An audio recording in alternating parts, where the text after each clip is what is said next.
So keep that burning in your mind for a little while, because we have on the line a caller from last week, Matt Slick from carm.org. You there, Matt? Hey, I'm here. How are you? How you doing? I'm Matt. We spoke by email, and Tracy Harris is with me as well. Hi, Tracy. I wanted to I don't know, get a couple things out of the way, kind of clearing up for last week. And some of this is directed to you, and some of it's directed to the people that watch the show. I don't know how familiar you are with the show. In addition to the fact that we broadcast to Austin on public access television, we also stream the show live over the internet, and then the shows are uploaded. So some people see things a week later, a year later, 5 years later. The show's been on for 11 years, so some people are behind the curve, and I don't have any other method of correcting things. Some of the things that happened last week, first of all, there was some confusion about terms. I tried to call in and did get through, but during the conversation I could not get through to talk to you, and I just decided I'd hold it off till this week.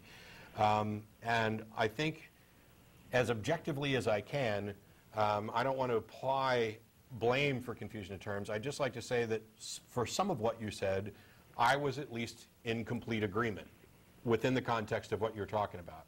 And I wanted to see if this week, and I have actually the printout, for those people who are interested, the website is carm.org, that's C-A-R-M.org.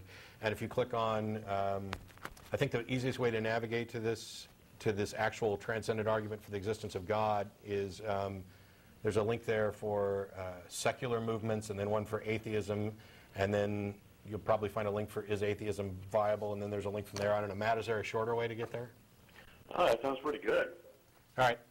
And first of all, you know, obviously I can't speak for the gentlemen who were here last week. We've had lots of conversations about this and plenty of email feedback with people taking all kinds of different takes on what happened. And I'm just going to, for the sake of this, set most of that aside. I wanted to start by saying that when I went to the site and read the argument, and I've read tag before in different formats or whatever else, I like what you did with it in the sense that this is something that the foundations of tag are something that I would almost say are self-evident, and it confuses me when people have a difficulty grasping this.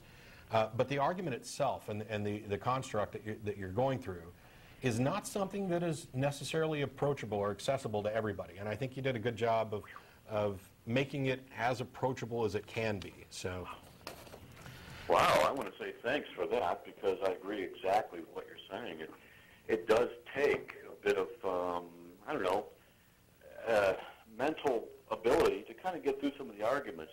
That's the strength of it, but it's also the weakness of it, I think, that some people can't really grasp some of the principles in there. I don't mean it's condescending, but it's just No, I agree. It's probably one of the reasons why this, it may be one of the reasons why this isn't as popular. I will say, though, that, and I've got the printout in front of me, if you want to follow along so that we can, you know, get to the meat, because I think there's a few spots where I've identified, at least as far as I'm concerned, clear problems. And some of these, to be fair, you list objections there with your responses. Some of the objections I'm going to launch are similar to, or perhaps contextually identical to some objections you've received. And in that case, I'm not necessarily sure that I buy the response that you gave. Some of these I did not see at the website as well. But okay. Starting with number one, and part of the way, by the way, part of the confusion from last week, and this is for the viewers and for you as well.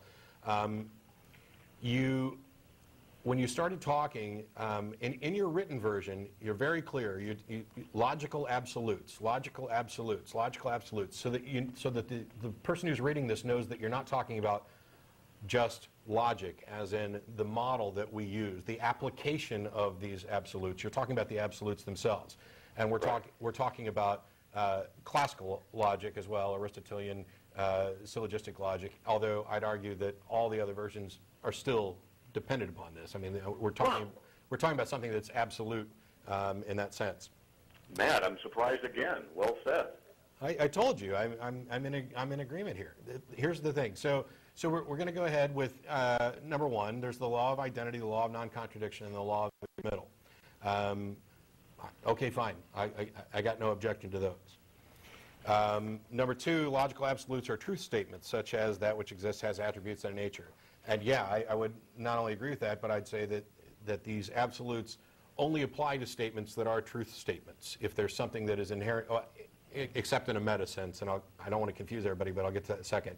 If there's a statement like, this statement is false, which is internally contradictory, these absolutes don't say that any statement you could make is necessarily true or false.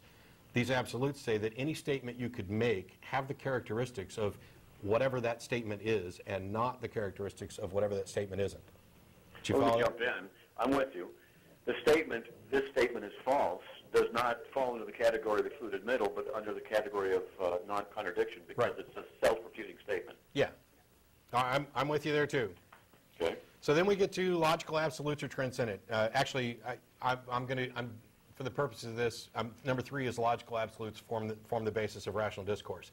That's where I was agreeing with you before as well, that without these absolutes, you really can't make truth statements, and anything could be contradictory. You have no way of discerning what is or isn't. That's correct. Okay, so number 4, logical absolutes are transcendent.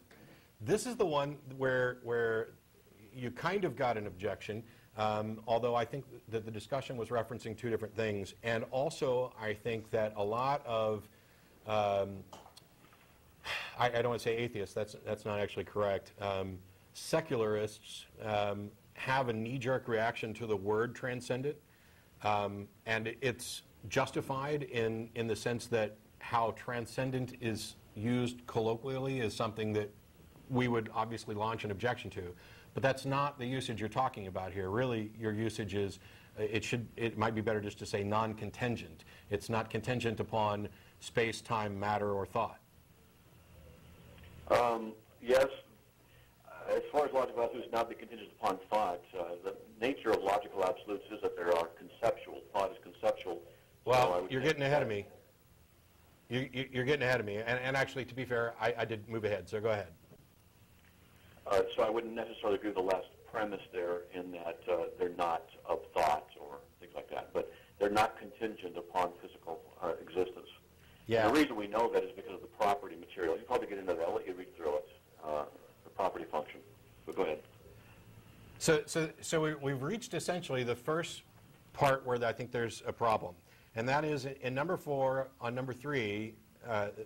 4 sub 3, you say logical absolutes are not dependent on people. That is, they are not the product of human thinking. My response to that is, I agree. They are not the product of human thinking, and we're talking about the absolutes here.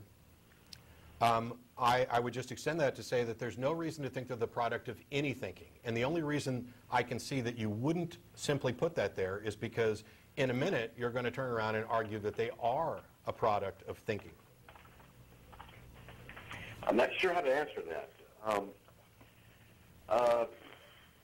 Because, if I can get this out, to say that the product of thinking, since they are conceptual by nature, it's like saying they have to exist if someone thinks them.